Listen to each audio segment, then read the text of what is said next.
Hello, everyone, and welcome to the first episode of the very official, unofficial Halloween Horror Nights 34 lore podcasts.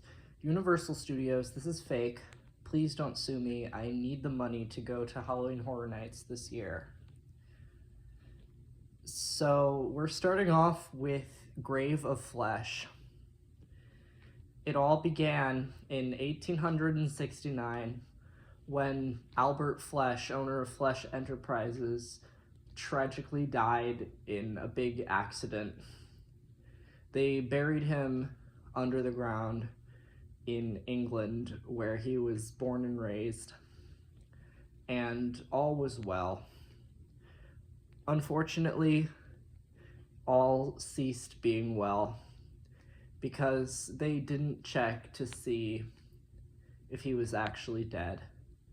Unfortunately, he got turned into a zombie by the zombie fungus, the cordyceps, under the ground, and his brain came back to life with the fungus.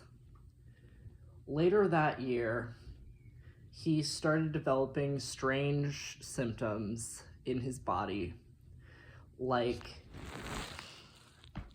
let me check my notes. His eyes turned into 3 eyes in each of them, and his teeth got longer and sharper, and his hair turned into a mohawk, and his fingers got really long. Later that year, an innocent bystander named Gilbert Perkins showed up at the graveyard to visit the grave of his wife, who unfortunately passed away. Gilbert was on a nice evening stroll when suddenly, in the ground, he heard a scratching noise.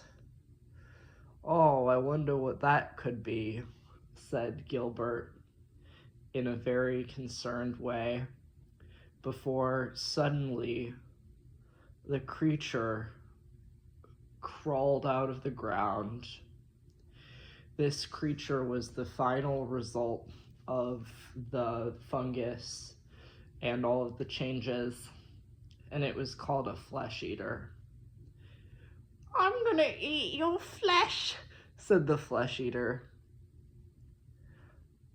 Gilbert was unfortunately very powerless against the flesh eater, and the flesh eater pulled him down into the underworld.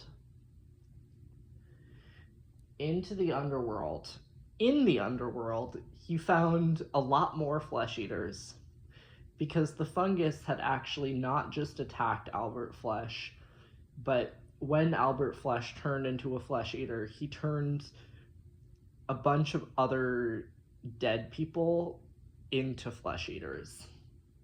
So now there were a bunch of dead flesh eaters under the ground in the cemetery in England.